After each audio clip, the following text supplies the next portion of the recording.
que você acha que, de fato, o Satoshi Nakamoto está entristecido, está arrependido de ter criado o Bitcoin. Esse livro tem um grande plot twist, né? Tem um grande ali, uma grande reviravolta aqui que muda toda a história, vai mudar o seu conhecimento, tá? Por mais que você seja o mais entendido em Bitcoin, essa teoria aqui, tá? Vai mudar todo o seu tipo de conceito sobre o possível criador do Bitcoin. O meu pai, cara, leu o livro e do dia que ele terminou, ele ligou para mim e falou assim: Rafael, porra, legal essa história, hein?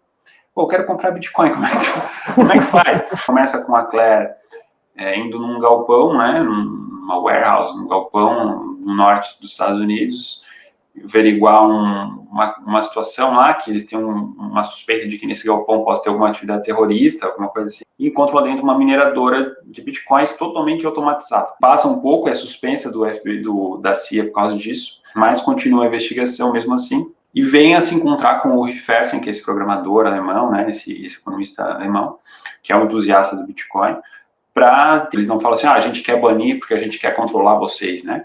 Eles eles criam as narrativas que vão permitir que as pessoas aceitem isso, né, engulam isso, ou até mais, que elas peçam isso, né? Então eles criam todo um terror, né, uma campanha de terror em cima das criptomoedas, né, que as criptomoedas financiam a pedofilia, financiam tráfico de crianças, inclusive pedir, né, pô, presidente, por favor, bane isso. Fala galera, eu sou o Rodrigo Guimarães e sejam todos muito bem-vindos a mais um vídeo aqui do canal Grana no Bolso, tá, rapaziada?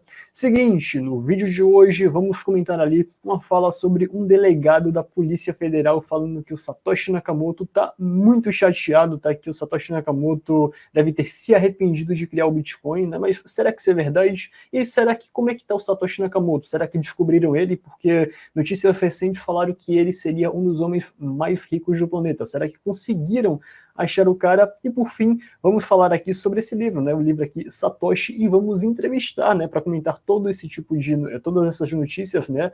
O criador desse livro, né? O Rafael Boscovich. E nesse livro aqui, tá, rapaziada, tem um tipo de teoria que vai girar a sua mente em 360 graus, vai mudar toda a sua visão, toda a sua tese, todas as suas teorias sobre o verdadeiro criador do Bitcoin. De fato, o livro é muito interessante, tá? Não somente o livro, mas esse vídeo também tá muito interessante, então fica com a gente até o final desse vídeo que eu te garanto, você não vai se arrepender e vai sair daqui muito bem informado, valeu? Mas antes, só um recado rápido para aqueles que ainda não sejam inscritos aqui no canal, para se inscreverem, além disso, darem um like e compartilharem com o geral, valeu? Recado dado, agora vamos chamar aqui o Rafael Boscovich para comentar um pouco mais sobre essas notícias, né? E falarmos também sobre o verdadeiro, quem sabe o verdadeiro criador do Bitcoin, né? De fato, o verdadeiro Satoshi Nakamoto, porque, de fato, depois que eu li esse livro, a minha mente mudou completamente, tá? Mas, Rafael, primeiro se apresenta aí, cara, fala um pouco mais sobre você, tá? Fala um pouco mais sobre essa obra aqui e também sobre obras anteriores que você já tenha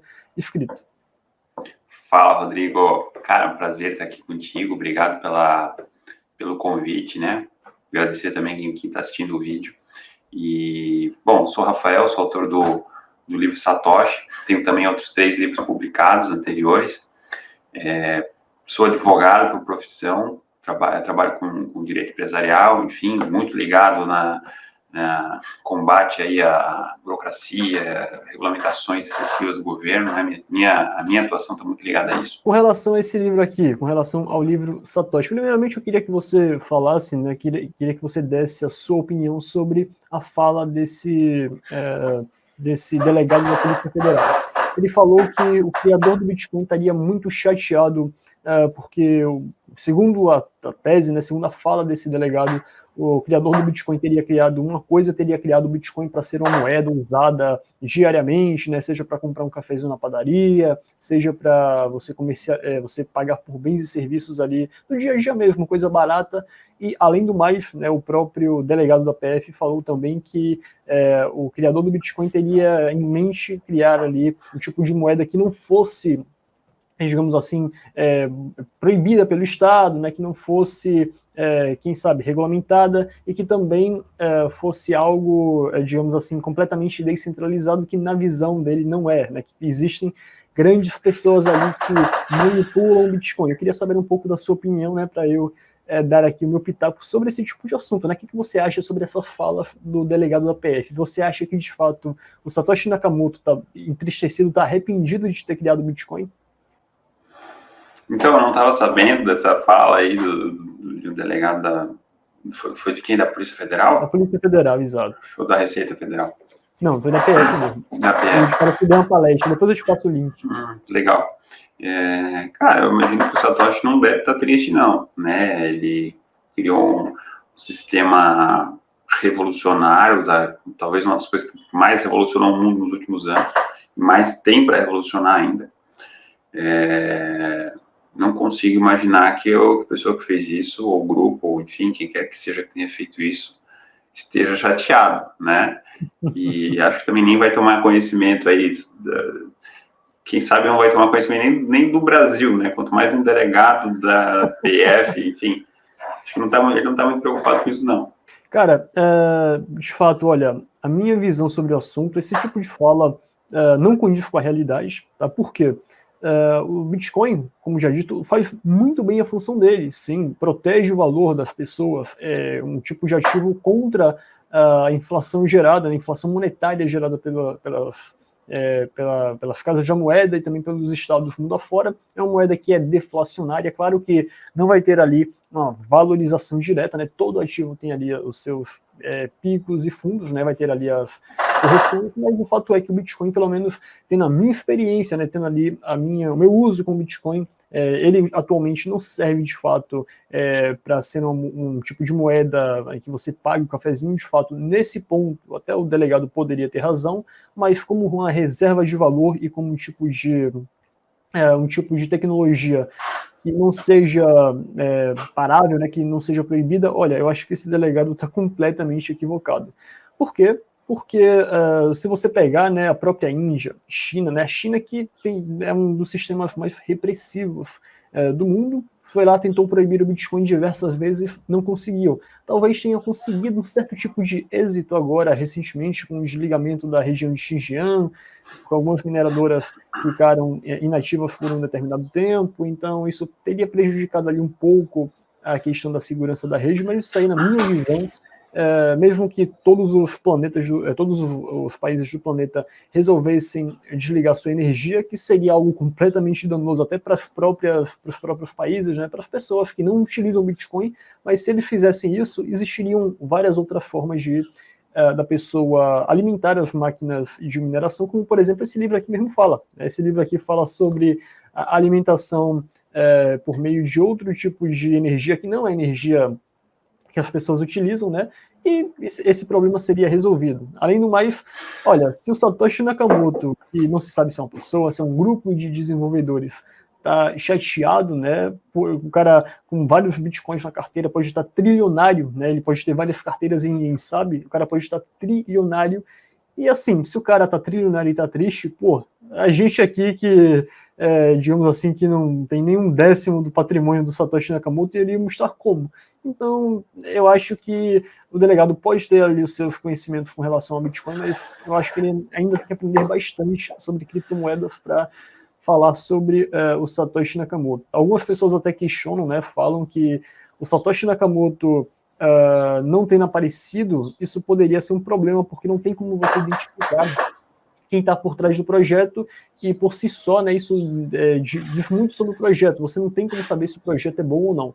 Só que, na minha visão, ele não ter aparecido foi um grande tipo de... foi algo positivo, né? Foi um tipo de vitória para aqueles que prezam pela liberdade, pela privacidade, porque se o cara tivesse aparecido, o cara, né, teria dado o fim do cara com alguns anos dele ter lançado o Bitcoin, né? Após alguns anos dele ter criado esse tipo de tecnologia fantástica, teriam conseguido acabar com a tecnologia e tentar ser algo centralizado. Inclusive, tá, rapaziada, para quem está começando a entrar agora no Bitcoin, não conhece muitas coisas, pode até estar com medo de cair um golpe, né, por não conhecer muito sobre o Bitcoin, leiam esse livro aqui, ó, Satoshi. Principalmente para quem conhece muito pouco, porque é um livro de ficção, um livro muito didático, um livro muito fácil de ler, uma leitura muito boa. Estou deixando muito bem claro que não é porque o autor do livro está aqui, que isso aqui não é uma propaganda, não foi uma publicidade paga, é porque, de fato, o livro é muito bom, é excelente, tá? eu li esse livro, para vocês terem ideia, em 2 dias. Né? Eu li ali o primeiro dia, eu estava um pouco atribulado, eu li a primeira parte, aí depois disso, uma semana depois, peguei de fato com vontade para ler, eu comecei a ler de noite, né, virei a noite, passei a madrugada inteira lendo, fiquei até as 9 da manhã lendo esse livro aqui, mas em outro, tipo, passei mais outro dia lendo e li o livro e fiquei muito satisfeito aqui, inclusive, tá, obviamente não vou falar a página em que está esse tipo de reviravolta, mas esse livro tem um grande plot twist, né? Tem um grande ali, uma grande reviravolta aqui que muda toda a história, vai mudar o seu conhecimento, tá? Por mais que você seja o mais entendido em Bitcoin, essa teoria aqui, tá? Vai mudar todo o seu tipo de conceito sobre o possível criador do Bitcoin, porque é mais uma tese que, digamos assim, quando eu li, sabia que era um livro de ficção e, assim, de fato achei genial e fantástica esse tipo de colocação, mas essa semana eu soube ali, né, de um tipo de notícia, né, falando sobre a tecnologia que de fato mostra que a teoria que está inserida nesse livro aqui pode não ser tão ficção assim não, tá? É uma teoria muito interessante, é muito boa mesmo, rapaziada, leia, tá? Se vocês estão achando que é mentira minha, coloca um metaforando para mim analisar aqui, porque de fato mas de fato é muito interessante essa tese, tá? Aqui também fala sobre algumas personalidades libertárias aqui no Brasil, né? Fala do Rafael Lima, fala do Peter Turluni, vocês já vão entender quando vocês lerem esse livro aqui, não vou ficar dando spoiler, né? Mas de fato, essa história é muito boa, mas digamos assim, cara, sem dar spoilers, tem como você dar uma palhinha, né, sobre a sinopse aqui desse livro? Tem, Rodrigo, deixa eu falar uma coisa. Fala. Cara, eu escrevi esse livro, eu pensei na história muito, com um objetivo muito grande, assim, de que ela pudesse, de uma maneira sutil, agradável, né? Sempre tento escrever de uma maneira, assim, muito fácil de ler, né? Para pessoas que não são leitores assíduos gostarem, lerem com tranquilidade. Então, assim, tem muito diálogo, os capítulos são curtos, a linguagem é simples, enfim. É um livrinho tranquilo de ler. E a história, eu fiz, claro, como você falou, né? Criei ali uma ficção bem interessante, que envolve a realidade de Satoshi Nakamoto e tal.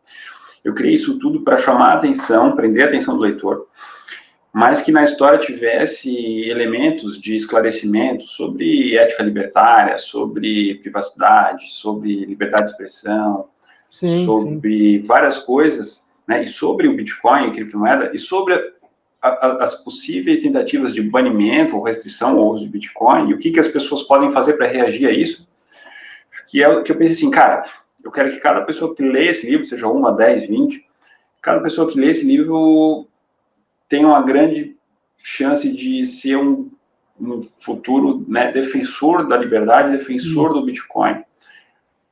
Possivelmente, ou provavelmente um adepto do Bitcoin, que reforça, né, quanto mais pessoas forem adeptas ao Bitcoin, né, usarem, comprarem, enfim, guardarem, mais forte ele fica, né, minerarem, né, mais forte ele fica. Então, assim, os feedbacks que eu tenho recebido são muito nesse sentido, sabe? De leitor, cara, tem leitor que fala assim, ó, Rafael, eu achava que Bitcoin era pirâmide, e agora eu vi que não, e eu quero mostrar para os outros que não, as pessoas se empolgam, sabe? E, eu vou comprar mais 2 para dar para os meus amigos. Cara, isso é um troço que é muito legal, né? O meu pai, cara, leu o livro e do dia que ele terminou, ele ligou para mim e falou assim, Rafael, porra, legal essa história, hein? Pô, eu quero comprar Bitcoin, como é que faz? E aí ele comprou ali um tantinho de Bitcoin, né? Porque, cara, é muito legal. Então, enfim, é um bom, agora fazendo uma propaganda, é um bom livro para dar de presente para alguém, né? Ou até, compra um e empresta, e depois empresta para o outro, porque tenho certeza, quanto mais pessoas lerem esse livro, né, mais isso vai fortalecer o Bitcoin Network, né, a rede Bitcoin, com certeza. Agora, sim, falando sobre o enredo em si, né, tem 3 núcleos, né, básicos, a história. 2 deles se juntam, né, um é o Ulrich Fersen, que é um economista alemão e programador. O outro núcleo está centralizado na Claire Atkins, que é uma agente da CIA, e o outro núcleo é o presidente dos Estados Unidos, né, o presidente Blight. Blind, né? Nenhuma coincidência com a realidade atual, mas... Sabe que foi coincidência mesmo? Foi mesmo. Mas, enfim, não era o Biden, não, é o Blind mesmo. E aí, cara, a Claire, começa com a Claire indo num galpão, né, numa warehouse, num galpão no norte dos Estados Unidos, averiguar uma situação lá, que eles têm uma suspeita de que nesse galpão possa ter alguma atividade terrorista, alguma coisa assim. E ela chega lá, eles não conseguem entrar no galpão, tal, de repente conseguem entrar e encontram lá dentro uma mineradora de bitcoins totalmente automatizada, né, sem nenhuma pessoa, enfim. E, enfim, meio que, no caso, para se encerrar ali, ela fica com uma pulga atrás da orelha, vai meio que cavando ali a questão, né? Se passa um pouco, é suspensa do FBI, da CIA por causa disso, mas continua a investigação mesmo assim. E vem a se encontrar com o Ulrich Fersen, que é esse programador alemão, né? Esse economista alemão, que é um entusiasta do Bitcoin, para entender melhor, né, como é que funciona o Bitcoin e tal, quem pode ser lá, para ver se ele ajuda ela a descobrir quem é o dono do galpão e tal. O parceiro dela descobre que existem mais milhares de galpões daqueles espalhados pelo mundo, só nos Estados Unidos mais 1000 e poucos tal. E aí isso começa, né, a trama começa aí. E a par disso tem o núcleo do presidente dos Estados Unidos liderando uma movimentação das principais nações do mundo para banir, né, restringir, regulamentar, e depois isso escala para o banimento das criptomoedas. E isso acontece, logicamente, não de uma forma assim grosseira, né? Eles não falam assim, a gente quer banir porque a gente quer controlar vocês, né? Eles criam as narrativas que vão permitir que as pessoas aceitem isso, né? Engulam isso, ou até mais, que elas peçam isso, né? Então, eles criam todo um terror, né? Uma campanha de terror em cima das criptomoedas, né? Que as criptomoedas financiam a pedofilia, financiam tráfico de crianças, terrorismo, enfim, as piores coisas do mundo, né? E aí, a partir disso, a população não só vai aceitar o banimento das criptomoedas, mas vai também, inclusive, pedir, né? Pô, presidente, por favor, bane isso. Então, assim, mais ou menos como os governos atuam, né? Hoje em dia, né? Já há algumas décadas. Então, manipulam informação, manipulam noticiário, manipulam várias coisas para que as pessoas peçam para ser algemadas, né? Como se elas fossem ser protegidas dessa maneira. E quando a pessoa lê isso aí, ela fica um pouco, né? Quando ela lê essa história, ela fica um pouco... Ela vai ler uma notícia, ela vai se tocar do que está acontecendo, né? Porque a maioria das pessoas está dormindo para isso, né? Ela não entende isso, né? Fica manipulável mesmo. E quando você lê essa história assim, você fica um pouco mais atento. Então, é basicamente isso. E aí, cara, aí se junta a história, o verdadeiro, né? A identidade do Satoshi Nakamoto e o pau pega. Esse tipo de tese, cara, não vou nem falar aqui um palavrão, né, mas de fato federal, tá ligado? É federal. E, tipo, tem até um acontecimento aqui nesse livro que não está muito distante de acontecer, não, tá? Conhecendo a natureza do Estado como nós, libertários, conhecemos, né, sabemos que isso é completamente possível, que existe até um tipo de... o presidente até, ele orquestra, ele até ordena um tipo de tragédia, ele planeja uma tragédia, muitas pessoas morrem, para que ele possa proibir o Bitcoin, para que as pessoas, né, ele meio que, ele planeja, né, ele faz com que exista ali algum tipo de acontecimento muito triste, né, algumas pessoas morrem, né, algumas não, muitas pessoas morrem, e ele fala, tá vendo, isso é culpa do Bitcoin, isso é culpa dos hackers, isso é culpa da desobediência civil. Esse livro fala muito sobre desobediência civil, isso é muito importante ser tratado, tá? Eu acho que não que as pessoas desobedeçam qualquer tipo de regra, eu acho que regras privadas dentro da ética libertária, dentro de conceitos que não firam PNA, são completamente legítimas, desde que sejam previamente acordadas e aceitas. Agora, regras que você não assina nenhum tipo de contrato, né, que é imposto na marra, e principalmente que fere o princípio de não agressão, isso é muito sério, e tem gente que não faz nem ideia disso, e também vai aprender muito nesse livro, tá? Muitas pessoas vão mudar completamente a sua visão de mundo com esse livro aqui. De fato, esse livro é um excelente presente, tá, cara? Tá chegando o Dia das Mães, né? As pessoas que, porventura, estão assistindo aqui esse vídeo podem comprar esse livro, presentear, que eu garanto o seguinte, né? Que, de fato, gosta de ler, até mesmo aquelas pessoas que não têm o hábito não tem um hábito de leitura tão comum assim, vão gostar da história, porque a história é muito envolvente, é muito impactante, tá? Não tem somente a tese principal do Satoshi, tem outras teses, como, por exemplo, até mesmo muitos pontos da teoria libertária é colocado aqui, né? O personagem principal, o protagonista, o Ulrich, né? Isso, o Rush Fersen. Eu creio que não deve ter nada a ver com o Fernando Urch, né? Não sei, tem muitas ideias. Obviamente foi irônico, né? Tem muitas ideias que eles, de fato, tanto o personagem quanto o próprio Urch devem, de fato, serem coincidentes, né? Que eles pensam iguais. E, cara, esse livro é fantástico, tá? Tô falando sério, tá? Esse livro tem que virar filme, tá? Já falei com o Rafael aqui nos bastidores. Se dependesse de mim, esse livro aqui já seria convertido num filme na Netflix e exibido no mundo todo, tá, rapaziada? Vale muito a pena. Quem quiser comprar esse livro, o link vai estar aqui embaixo na descrição, tá? Aproveita antes que acabe ali, antes que esgote, né? Alguns tipos de exemplares, tá? Aproveita esse livro. É muito bom, tá num preço de fato excelente, tá? É um livro que não é muito massivo, não é muito grosso, tá? É um livro que você dá para ler aí em 2 dias, tranquilo, tá? Eu me envolvi na leitura durante um dia, mas, tipo, no dia anterior, no caso, na semana anterior, né, a leitura final, eu li apenas isso aqui, ó. Foi pouquinho porque eu tava muito ocupado, mas isso aqui eu li em, tipo, menos de um dia, foi em algumas horas, foram 10 ou 11 horas que eu peguei, de fato, e me envolvi tanto com a leitura e não quis fazer mais nada, tinha coisa para fazer, deixei para depois e li esse livro que é muito bom, tá? Rafael, cara, queria agradecer a sua presença aqui, tá?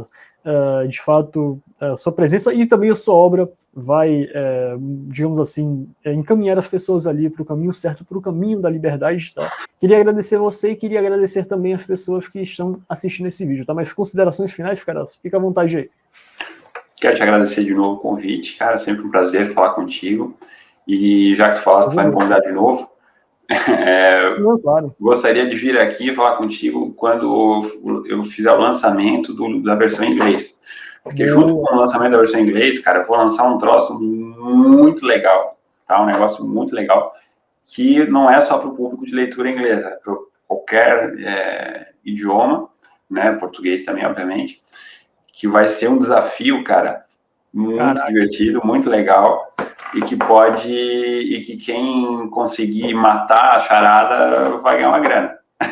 Já imagino que seja, cara, mas tipo, não revela. Vindo de você, espero aqui de fato que seja uma coisa excelente, tá? Muito obrigado novamente. E, pois rapaziada, por hoje é só. E nos vemos ali no próximo vídeo. Até mais.